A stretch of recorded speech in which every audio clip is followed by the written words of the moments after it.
I think I'd start with a question, and having taught econ for a long time, everybody hears in the news about the Fed all the time, practically every day now. If you listen to something of this about the Fed, something of that about the Fed.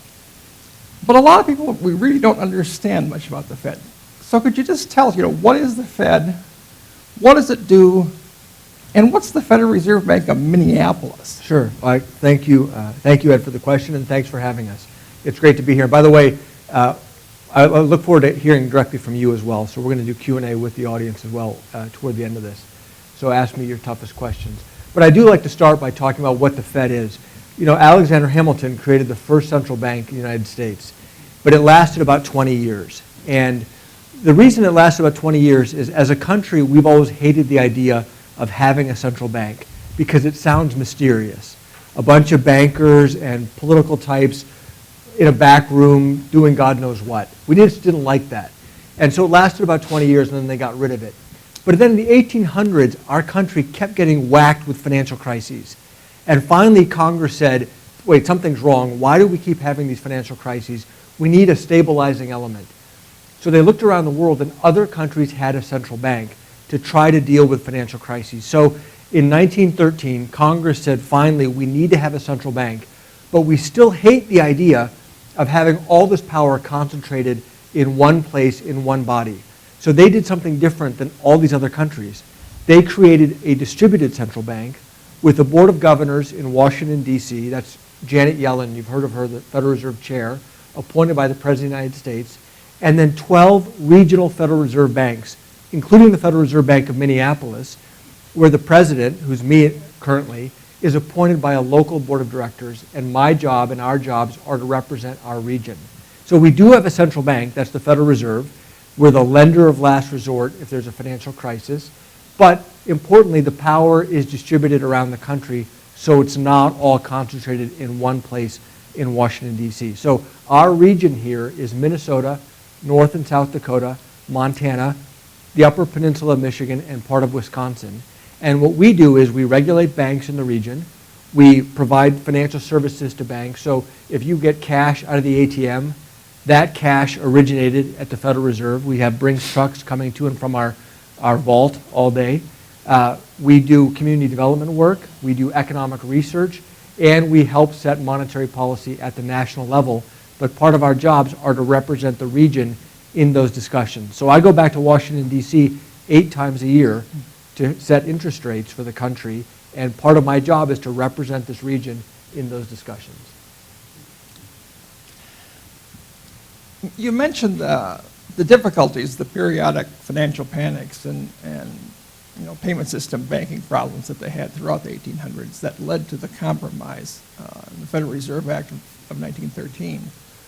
And from the point of view of the theme here today is economic development and community development, and we're looking at cities like Dubuque, and I suppose if you go up and down the river, La Crosse and Quincy, Illinois, and places like that. The people out here in the Midwest, sort of the compromise in 1913 was they feared Wall Street, but they didn't want all their credit to dry up unexpectedly whenever something happened in New York. And they didn't want to see their bank go broke and lose their nest eggs, their savings. And so, that led to the compromise. Is that problem of availability of credit for communities like we're talking about today and for small businesses but other enterprises, nonprofits, hospitals and so forth are increasingly large elements of the economies of some of these cities? Did we solve the problem, or is it sort of an ongoing challenge that we have to deal with? I think it's an ongoing challenge, and in some ways the problems are getting better, in some ways the problems are getting worse. So if you look, we had the terrible financial crisis in 2008. A lot of regulations were passed after that to try to prevent that type of a crisis from happening again. But it had a perverse effect. It in some ways made the system stronger and safer, but it also made the advantages that the biggest banks have bigger. So this too big to fail problem in some ways got worse because, for example, we have all these rules that we're layering on community banks and big banks. Well, it's much easier for a big bank to hire another compliance officer to deal with these rules than it is for a little tiny community bank to hire one more compliance officer because the economies of scale are there. And so now all of a sudden we're seeing a lot of small banks are either going out of business or they're selling themselves to the bigger banks just because they can't afford to compete anymore.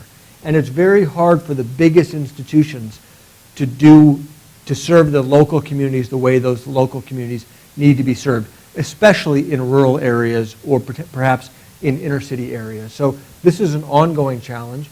We have a community development and community outreach groups within the Federal Reserve to try to understand what's happening in these communities, understand what the challenges are, make sure that banks are treating all of their customers fairly.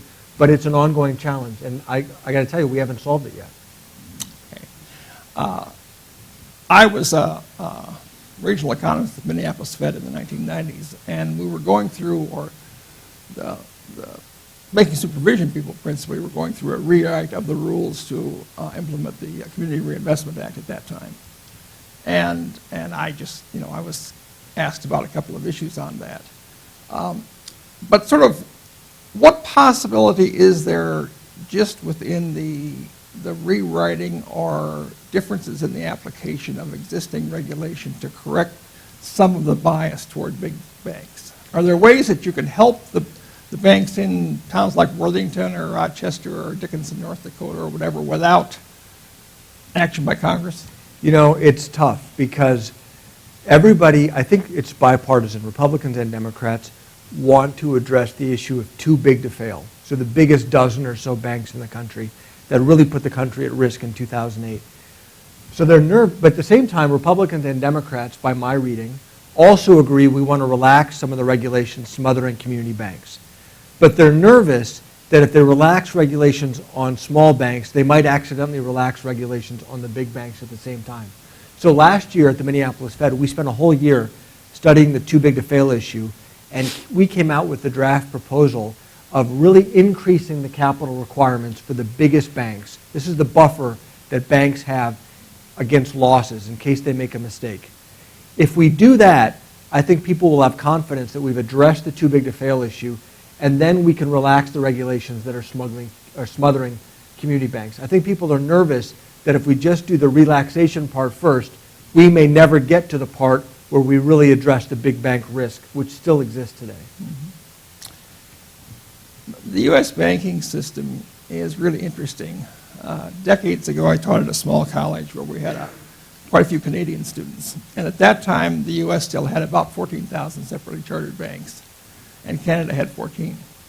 And now we're down to 7,200 or something, and Canada, I believe, is down to 7 or 8. But, we have this complex. We have state charters and national charters and so forth. Some parts of the banking system really are struggling, but yet there are examples, or many banks, community banks, independent banks, that are really doing quite well. And my perception is that they're often more responsive in terms of community and local economic development issues than the bigger banks are. What's your sense of that, and why is it that some of the smaller regional independent banks seem to be doing better than others? Yeah, no, I think that's exactly right. I think it's very hard in rural communities in particular. How do you appraise a property if there's not a bunch of transactions that are similar to it that make it easy for someone to say, oh, this house just sold, this one's like that, the value must be similar. So it requires the local bankers who know the market, who know the community, and by the way, who know the borrowers, who had those long-time relationships with the borrowers to make a judgment about, is this person a good credit risk or not? Very hard for big banks to do that. And so I do think the small community banks have a very, very important role to play. But it's different. Banks, yesterday we had our board meeting. We have a board of directors at the Minneapolis Fed from all around our district. And every time we get together, 8 times a year, they give us feedback from their contacts in their region about what's happening in the local community. One of the local bankers on our board says, remember, a bank reflects the local economy. So if the local economy is doing well, small businesses are earning profits, people have good jobs, they're making money, they're buying cars, they're buying houses, the bank is then doing well. So it's no surprise that banks in communities where the local economy is doing well, those banks are going to do well. But if the local economy is doing poorly because ag prices are low, or oil prices are low, or mining and iron ore prices are low, guess what? The local bank is probably going to be suffering too. That your mention of the monthly board of directors meeting for district banks sort of leads to a topic that I used to be involved in terms of sort of measuring what's going on in the economy of the district. Besides the monthly board meeting, when you talk to people like this banker or other people on the board, how does a district bank like Minneapolis get information about what's going on in, Malta, Montana, or Bismarck or Dickinson or Houghton, Michigan, or something like that? I mean, what are the sources of information, particularly about, small businesses or businesses that aren't, corporations Sure. that are analyzed by analysts all over? I'd say a few different ways. One way we get data is through actual data collection, formal statistics that are either put out by states or at the national level, and we comb through that data whenever it comes out. We also have a community outreach department, regional outreach department, that goes out and drives around the whole district, meeting with small communities, community leaders, nonprofits, small businesses, et cetera. And then third, I travel around the district quite a bit. Part of my job, again, is to get out around the district. By the way, that's why I'm here today. I'm not just here today to deliver a message to you. I'm here today to hear from you. So when we get to the Q&A part, I'm really looking forward to you not just asking me questions, but telling me, what are you seeing in your communities? What are the challenges? This helps shape and inform my thinking about the local economy. And then we put all of that together to form our overall views of the local economy and the national economy. Could you say just a little bit about the local board? Because where I'm getting to here is Sure. there are the Class C directors, Sure.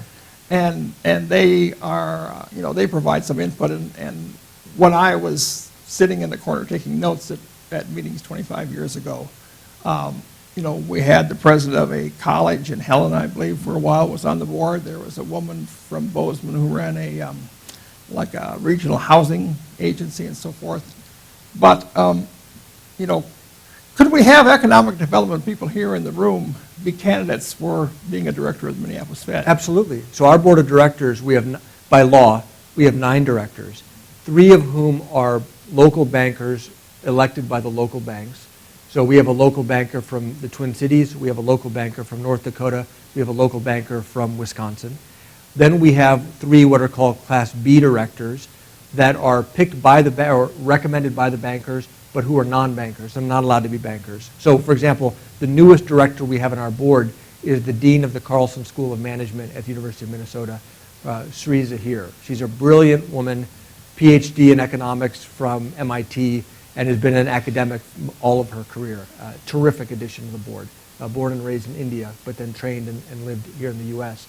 Our chair of our board is Mai Kao Hong from the Wilder Foundation, who many of you may know here in St. Paul. Mai Kao is a great leader, brings a nonprofit perspective to everything that we do. We have Ken Powell, the chairman and CEO of General Mills, and we have Harry Melander, also from St. Paul, who's a union leader, a labor leader. So on our board, we have big business, we have small business, we have community banks, we have nonprofit leaders, we have academic leaders, all helping us get a sense of what's happening in our community, in all aspects of our community. And so it's incredibly valuable to have that diversity of perspectives literally giving us, when we go around the room, we say, what's happening in your region? What's happening in your context? More often than not, Mai Kao is talking about what's happening in the nonprofit communities and in the communities that they serve. Ken Powell is able to talk about what's happening at the business level in the Fortune 100. And it's great to have that diversity of perspectives at the same time. What about do you still have the advisory council on small business, labor, and agriculture? We have various advisory councils where we get input from people, but even beyond just the advisory councils, we bring in groups all the time of people from the financial sector, people from the nonprofit sector. Again, the questions that I'm always asking them is, what are you seeing on the ground? Here's the thing. If you turn on CNBC or Bloomberg TV, you will see economic data coming out every day. There's tons of economic data coming out every day. But a lot of times the data is telling different stories. So how do we make sense of this data that's pointing in different directions? part of the way we make sense of that are the conversations we're having with people on the ground. What are you seeing? What's happening? Are people buying more cars? Is it hard to find workers? We hear that a lot. When we travel around the district, it's hard to find skilled workers to take those jobs that are available. But then it starts getting into issues of training. We have job openings that are available requiring skilled workers, and then we have people who are looking for jobs but don't have the skills, and there ends up being a mismatch. And so these conversations that we're having are enormously important to making sense of the myriad data that we get every day. I'm sort of getting it. I'm on Medicare, so I'm getting into geezerhood here, and I have these moments of, well, back in my day. But what strikes me, I spent 7 years at the Minneapolis Fed, and what strikes me is how dynamic the region is and how much things change. I left in '99. And going back further, I was a young lieutenant commanding an Army Reserve unit in Worthington, Minnesota. That'd be almost on the Iowa, on Interstate 90, almost in South Dakota. And in 1977, that was a regional city of maybe 6,000 people. But I remember getting this document from the Army Reserve headquarters somewhere saying our recruiting goals were I was supposed to have 44/100ths of an African American and 0.37 Hispanics. And now I think in the Worthington Public Schools they have 42 different languages. And it's one of the most diverse. Now it's a packing plant town, which explains some of that. And in the town I went to high school, they published the bus routes that's a town of 1,300. They published the bus routes in the local weekly newspaper. And just going by Hispanic surnames, the buses, 38% of the students had Hispanic surnames. Now that high school is not that heavy because that's the rural kids. And the Hispanic people in that area tend to be living on farm acreages. That's the cheap housing. And so in the village of Edgerton itself, there aren't that many. But that's so different from what it was even 20 years ago. When I was at the Minneapolis Fed, one of the outreach things was educating bankers about lending on Indian reservations because the legal things, Sure. sovereign nations and so forth. But that was sort of the big, in terms of sort of issues with minorities and access to credit and so on. How are these communities in places like Worthington or whatever, they're so diverse and they have very different payment systems needs, they have very different credit needs. How are we keeping up with that, and what is the Fed doing in terms of that? Well, there's no question the region is changing dramatically. One of the people ask me a lot, what has surprised me? So, by the way, I'm not from Minnesota. I was born and raised in Ohio, lived in California most of my adult life, spent some time in Washington, D.C., and then moved here in January of 2016 when I joined the Fed. People have asked me what surprised me. Now, we have a lot of strengths going for us. We have a very diverse economy in terms of different industries that are represented here. Overall, we have a pretty highly educated population. Overall, on average, our schools are quite good compared to national averages, as an example.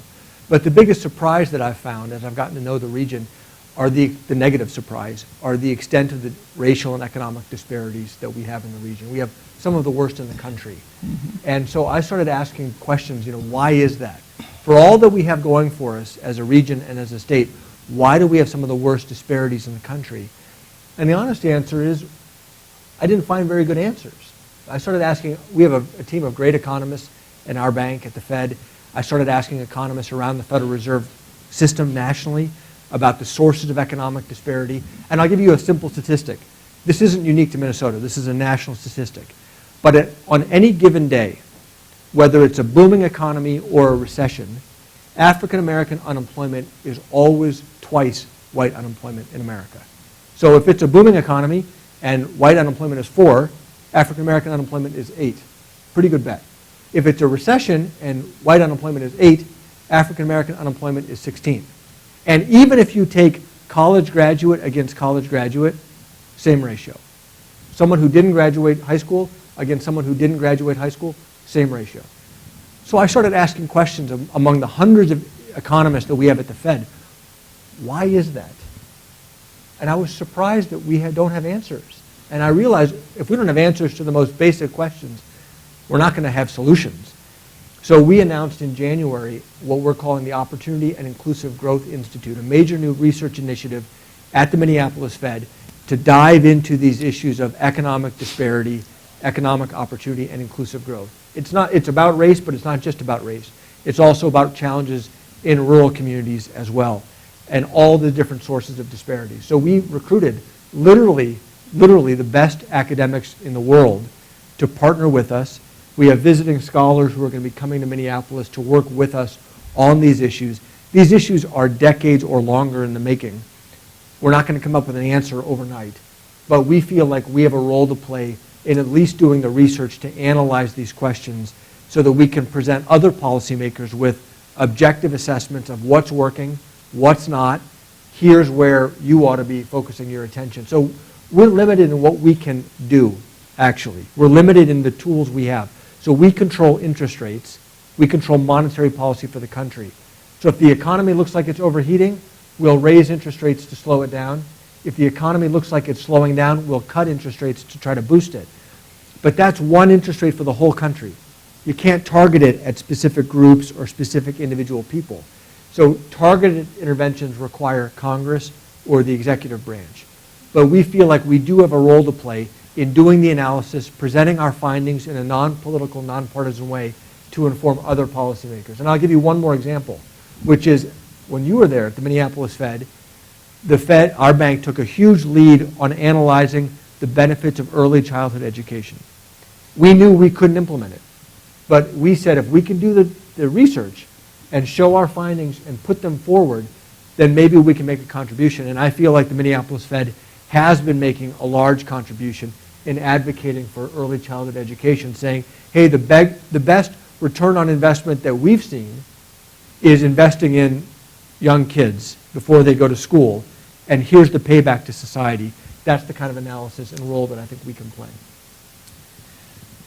You've talked about the sort of the general role just now, about the general role of a central bank in terms of maintaining a payment system and the stability of a currency, and then a favorable interest rate environment, neither inflation nor deflation.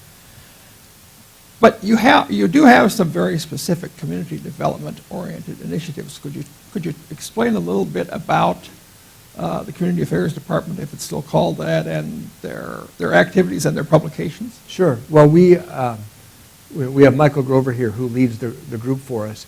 We work with our colleagues all around the country working with nonprofit communities, looking at what's working, what's not working, trying to catalyze people. Again, we don't give grants. We're not a grant-making body. That's up to Congress. But if we can convene people and say, hey, let's share the best practices. These programs seem to be working. Michael and I were talking yesterday about the debate of, do you focus on people or do you focus on regions? And Michael was sharing with me, our position is focusing on people seems to be having absolutely the best effect. But we're learning that a lot of these problems are very complicated. Right? Education is a huge part of many problems that we're facing as society. There are housing-related issues. There are transportation-related issues. There are healthcare-related issues. So last week, I think it was last week, all my weeks blur together, I was in North Minneapolis visiting the Northside Achievement Zone, meeting with Sandra Samuels to see what work they're doing in bringing wraparound services to kids and to families. And so I think our group is out there in the community as much as possible to see what's working, see what the challenges are, and then see what roles financial institutions can play in making sure that credit is available to low-income families. One of the big challenges in a lot of areas of poverty, they don't have access to financial services, as you all know, or it's very hard, or it's very expensive, or they have to turn to payday lenders, or there's a lack of trust of how do you get people to sign up for accounts, et cetera. So trying to break down these barriers. We also have, you mentioned tribal communities. We also have a Center of Indian Country Development, which is focused on trying to bring financial services and economic development into Indian country. And you talked about the challenges of giving loans on reservations. We've made progress, but from what I understand, we haven't solved that yet, right? Different tribal nations have different rules. They have different ownership of land. So if you don't own your plot of land, how can a bank give you a mortgage? So we're working on trying to solve some of the legal issues associated with that. We've made progress, but we do have a long way to go. Thinking about I'm a farm kid, so unfortunately tend to gravitate sometimes too quickly back to rural areas rather than Dubuque or something, which I think of as a fairly large city. But thinking about the increasing diversity of outstate areas and the needs for financial services that you just mentioned, and then going back 10 minutes or so, you mentioned talking about independent banks and their responsiveness and their knowing the people they were lending to and sort of the situation in the community. I've had an account at the State Bank of Chandler, Minnesota, population 276, and my family has had an account there since 1907 continuously. My grandfather, my mother, I, whatever. And it's the old lending on character in part. I mean, there's also cash flow and collateral, but my family's been there for 110 years. We've always repaid our loans. They are progressive people. They are open-minded people. But it's just a lot easier for me to walk into that bank and get a loan than someone who looks Hispanic or Somali, and they're just going to get a different treatment than I get. And I can't remember being in that bank and seeing a customer at the counter who wasn't white and of Norwegian or Dutch descent. I've never seen it. Yet there's a meat processing plant in that town that employs 400 people. And of those 400, 300 of them probably are minority. Sure.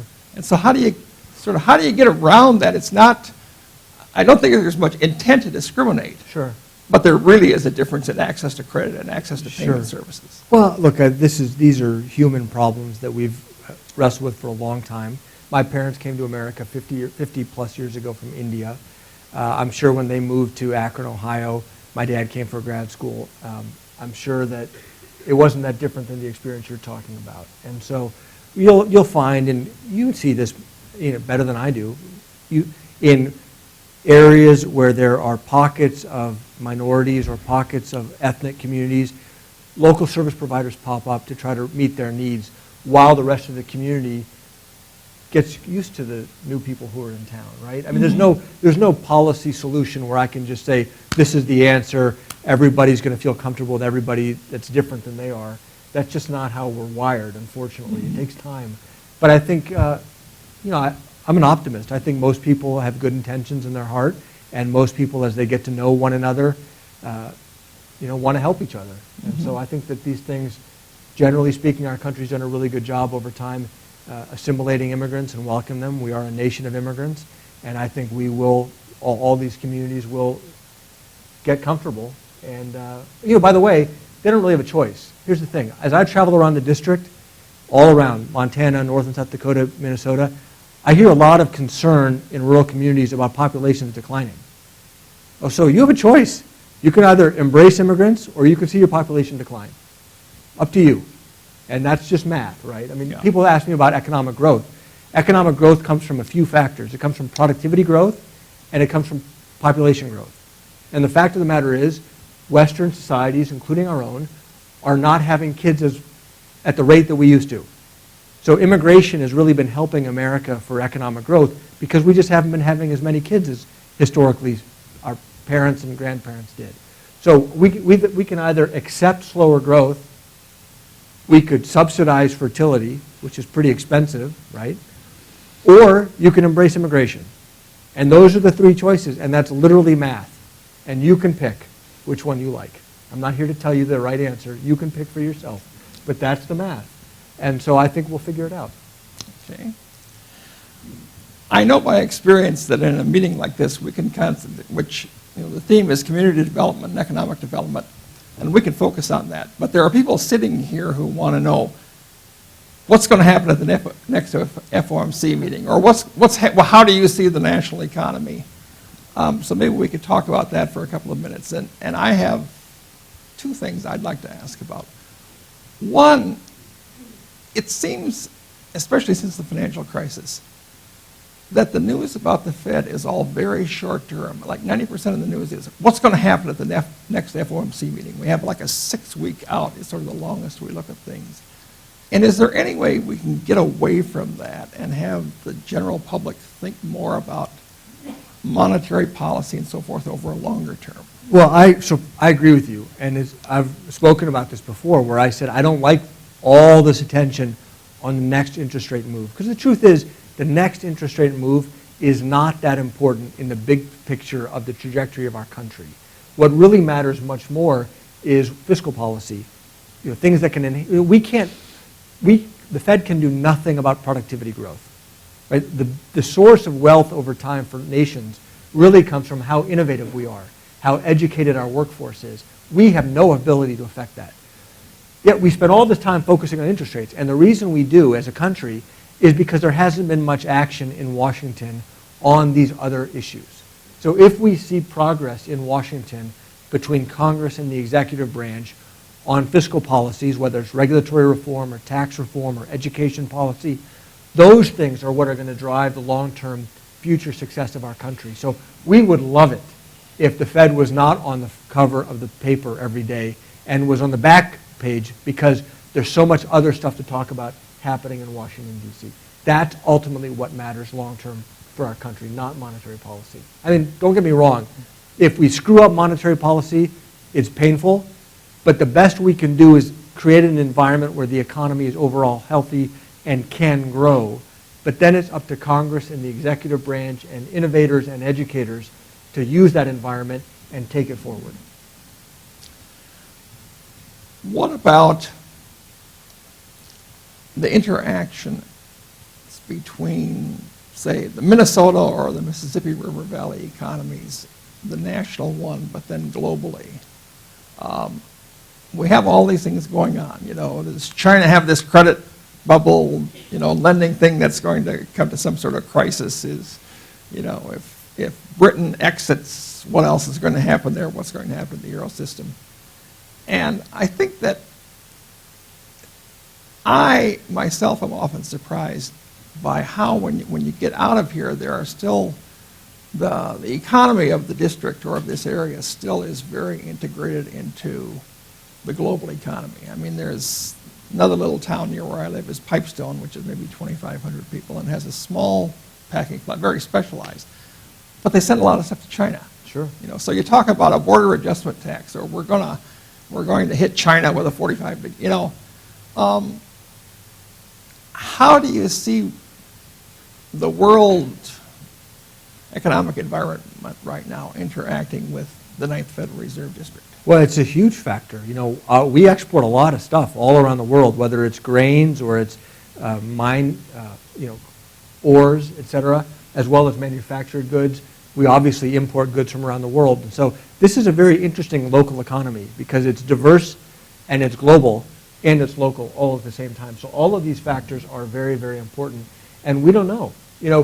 Right after the election, the stock market started taking off and the bond market showed some sign of optimism of maybe deregulation and maybe tax reform would lead to stronger economic growth. But I've written about this before. I didn't change my own economic forecasts because in my judgment, markets are really bad at predicting political outcomes. Mm-hmm. They can predict some things well, but I don't think they can predict political outcomes well. They didn't predict Brexit, and they didn't predict the results of the presidential election. So I don't have much confidence that they can predict tax reform.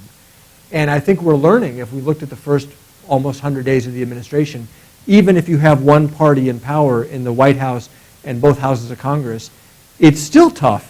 Right?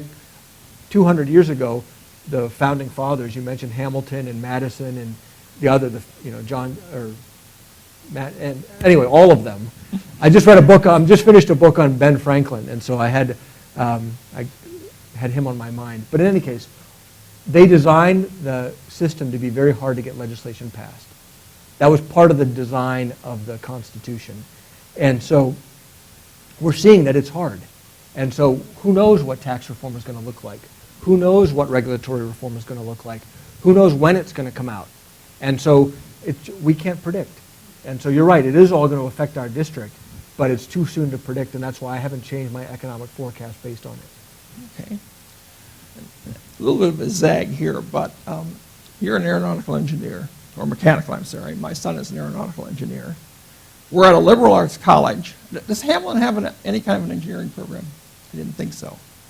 I don't mean to say that dismissively.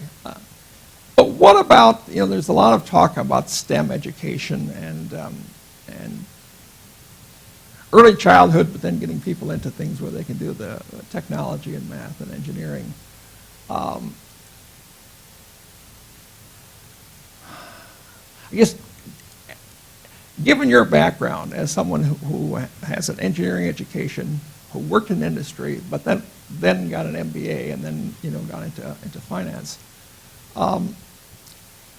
what do you see in terms of, what are your perspectives on sort of this interface between productivity and business startups and sort of literacy in terms of science and math and engineering? What could we do better? Well, I think we need to do a better job educating students. When students think about when you all made your decisions about where to go to school and what to study. I mean, I can tell you very little thinking went into it for me. I mean, I knew I was good at math and science, so I decided to go forward for engineering. But there wasn't much more thought than that. I didn't really look at the job market afterwards and say, hey, is this a good choice for me going into this field? Are people hiring? I hear all these anecdotes, Top Chef became a hit program, then all these kids went into culinary school, right? And then they got really frustrated when there were no good jobs coming out of culinary school.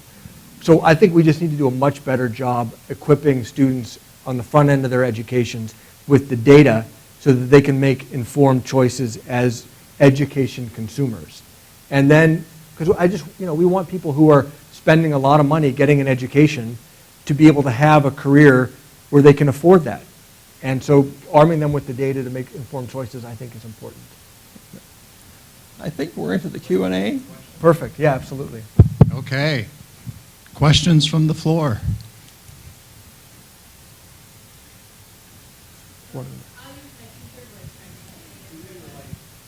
People, we're live streaming this, so we want other people at home to be able to hear you. Thanks. I'm Chris Norman-Major. I'm co-director of the public administration programs here.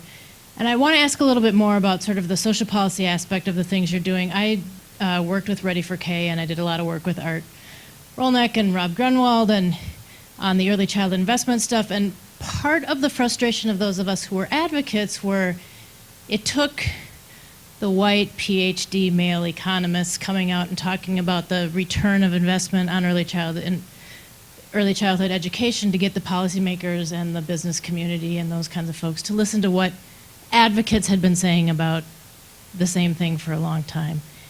And so I'm wondering how I appreciate the fact that the Fed is and you are taking a role in trying to be a voice on these issues, and sort of how do you break it beyond so it's not just the communication between the Fed and other businesses, but you're bringing in the rest of the communities that are affected by these policies, and that this becomes a broader conversation about issues around institutional racism or other things that are causing the disparities in all sorts of things in Minnesota. Sure. Well, great question, and we have many avenues that we're trying to do that. I mean, by the way, that's why I'm here today, to share with you what we're doing and to hear from you and hear your questions. And we're going to have different forums where we can bring people in. And we do this. We have town halls in the bank where we invite people from the public and from different sectors to come in and meet with us to share their perspective. That's why last week I was at NAS touring the Northside Achievement Zone, and my colleagues are doing that too. But I'll tell you this, I'm going to just share with you something, and this isn't a criticism, it's just an observation.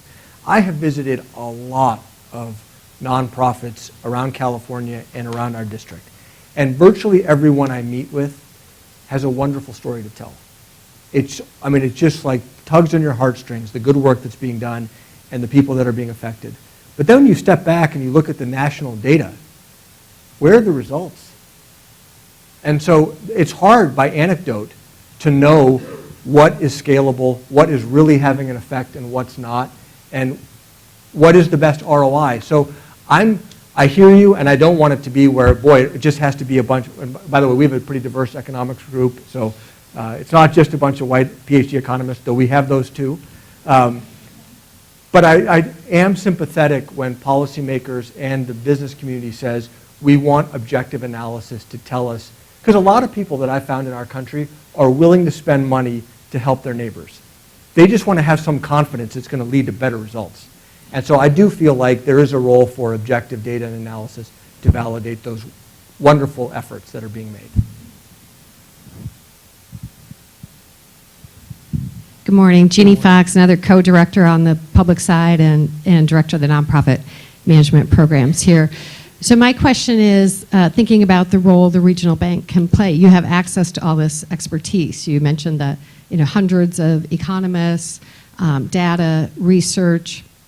You also mentioned the mismatch between the lack of skilled workers, and I'm thinking about a recent executive order that would even limit those HB1 visa skilled workers even more. So this is the do facts matter anymore question?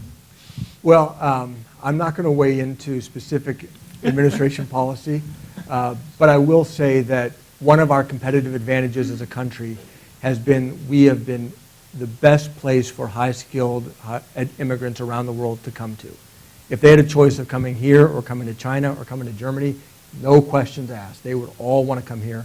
My parents are examples of this, and I'm the beneficiary of the fact that my parents were able to come to this country. So I think high-skilled immigration is enormously important to American economic competitiveness, and I'll leave it at that.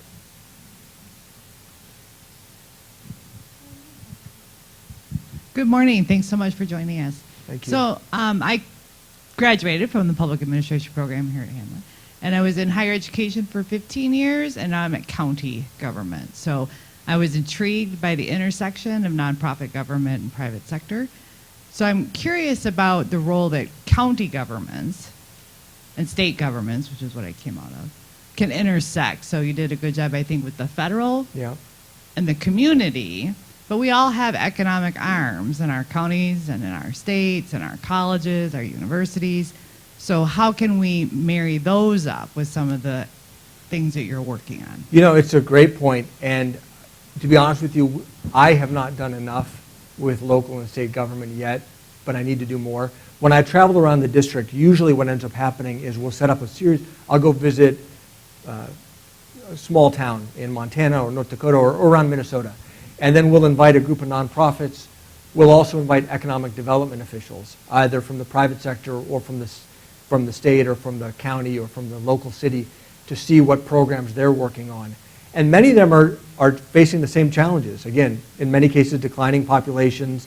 They're trying to make their business environment more attractive to attract either a plant that Ed talked about, a distribution center, et cetera. And so we do have some interaction, and certainly my colleagues in community outreach do, but the honest answer is we need to do more, and we need to do better, because I do think you all are playing a very important role, and you know your communities much better than we do, and so tapping into your expertise and making sure you're woven into our conversations, I think needs to be a priority for us going forward. So we're going to do more. I would have said the opposite. We could probably benefit from you. Okay. So I think we're all spending extra dollars at all of those levels Yeah. to do economic development. So doing it in sync with some of the things that are going on would be very helpful. And if we see things that are working in particular communities that you may not know about, sharing those best practices, I think, is a great thing that we could potentially do.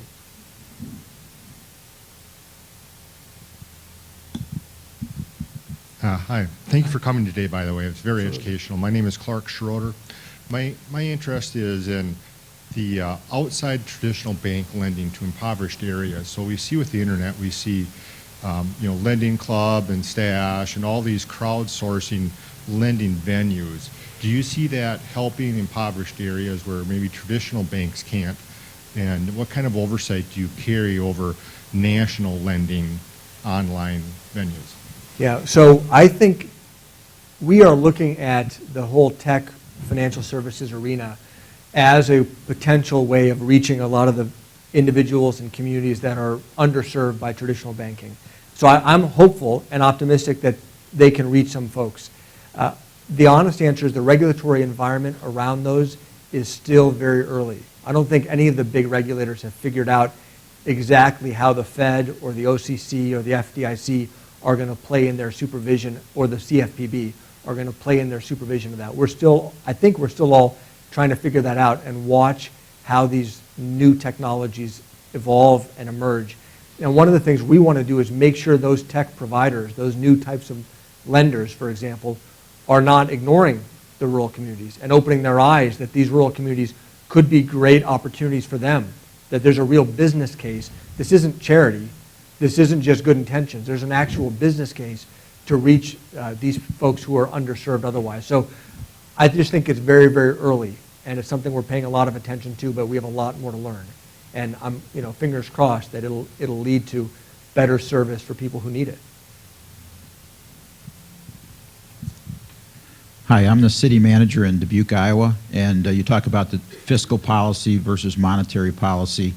There's a lot of talk in Washington, D.C. now about a $1 trillion infrastructure package, but it's in the context of $250 billion in tax credits that's going to spur private investment in public projects.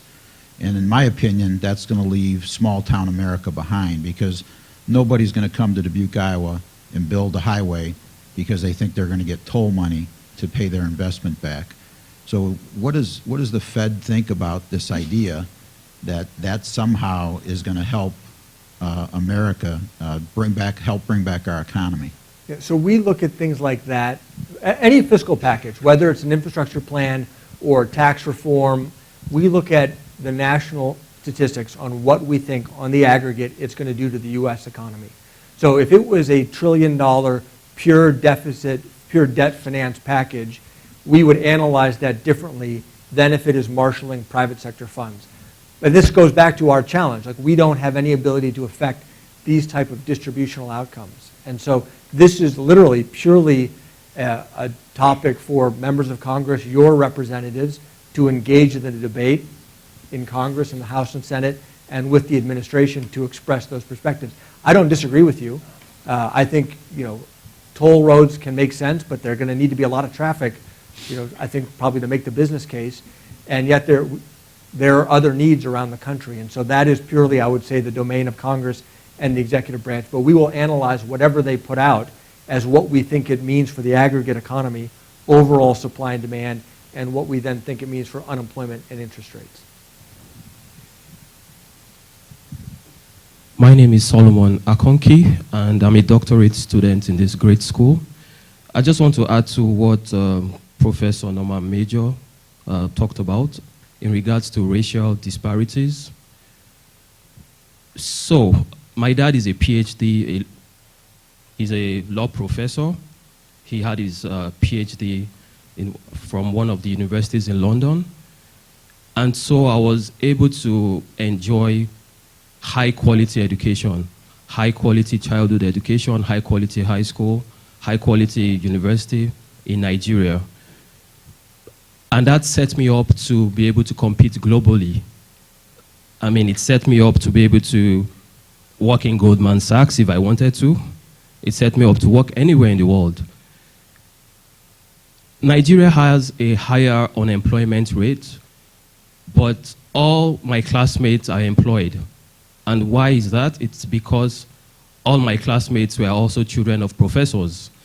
Their parents had PhDs and all that. They schooled in America and abroad.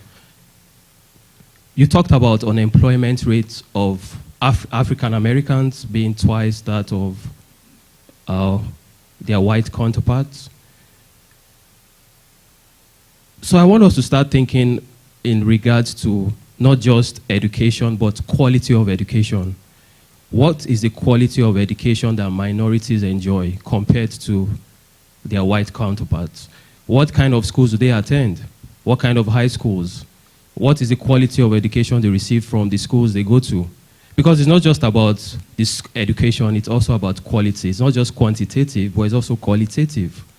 And I think that's part of the challenge one of the challenges we have in the United States, because resources are not equitable.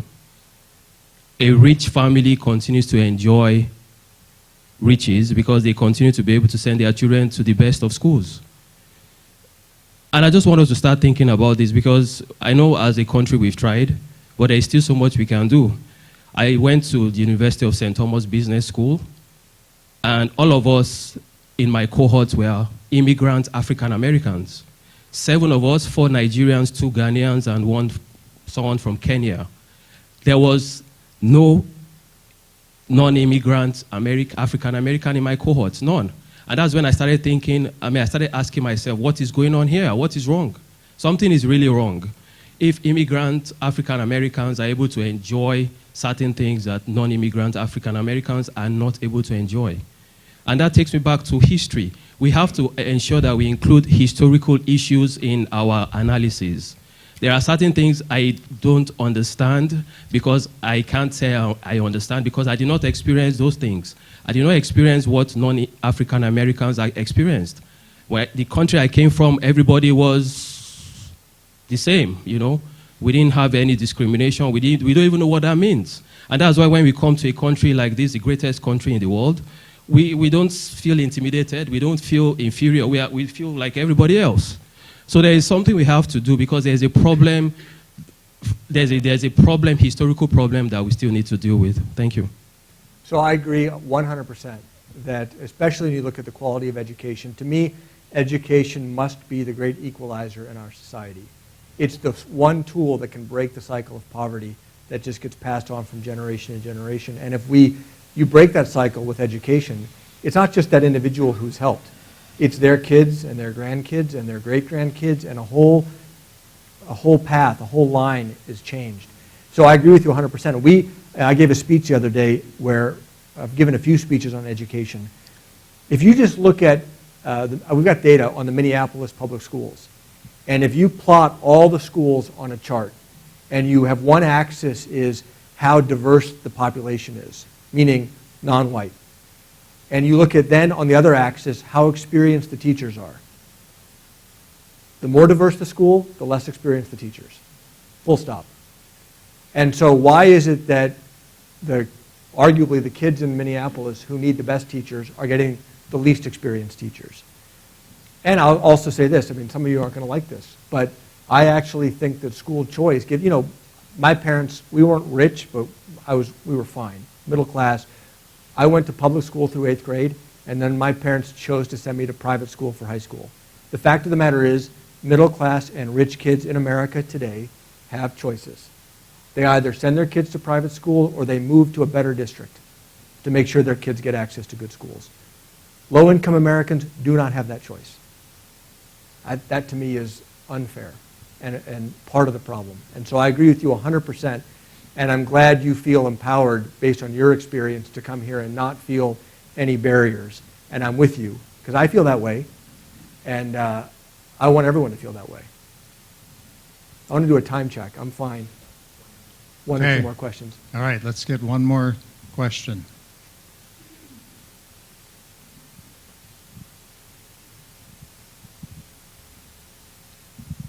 Hi, I'm Mary. I'm in the master's program under Dr. Waldron here.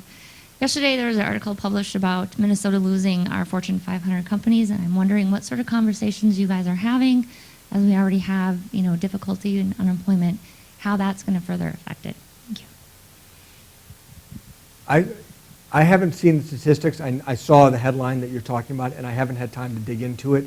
I think that Minnesota is, look, I don't want to lose Fortune 500 companies, but we are blessed that we have a lot of very good companies here. And not only do we have a lot of very good companies here, generally speaking, those companies take real interest in the community. More so, I've lived all over the country in many places. I haven't seen this before, where you have such a concentrated business community, but such a civically engaged business community. And so it's a real source of strength. And so I need to look at what the root causes are to understand that.